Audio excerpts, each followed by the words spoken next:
Bonjour à toutes et à tous, ici Natacha Mercier pour Avenir Professionnel et je suis très heureuse d'être parmi vous aujourd'hui. L'histoire dont je vais vous parler est celle de deux entrepreneurs à la vision totalement opposée.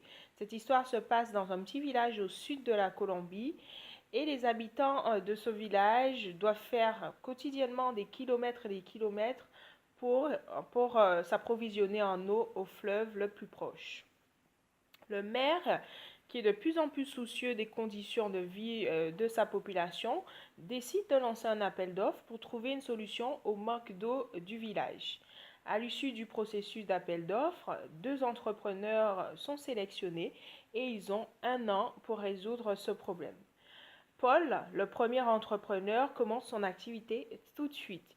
Il est équipé d'une charrette et de trois grands seaux d'eau et 5 jours sur 7, il fait l'aller-retour du fleuve au village pour approvisionner les habitants en eau.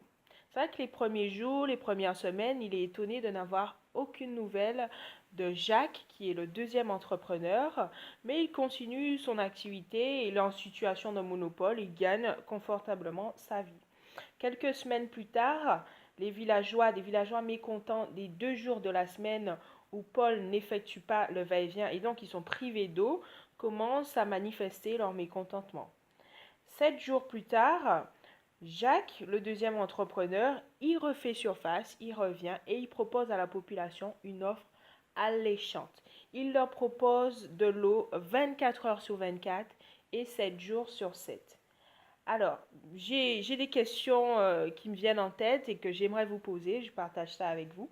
La première question est, qu'a fait Jacques pendant ces longs mois d'absence? On n'a pas entendu parler de lui pendant un long moment et là il revient avec une offre. Qu'a-t-il fait pendant ces longs mois? Deuxième question, comment c'est possible qu'il propose une telle offre à la population? Vous vous rendez compte de l'eau 24 heures sur 24, 7 jours sur 7? Comment c'est possible selon vous? Et troisième question, qu'est-ce qui va se passer pour Paul, celui qui avait commencé son activité au tout début? Maintenant que Jacques refait surface, que va-t-il se passer pour Paul? Alors, j'attends vos réponses avec impatience et puis au plaisir de vous lire.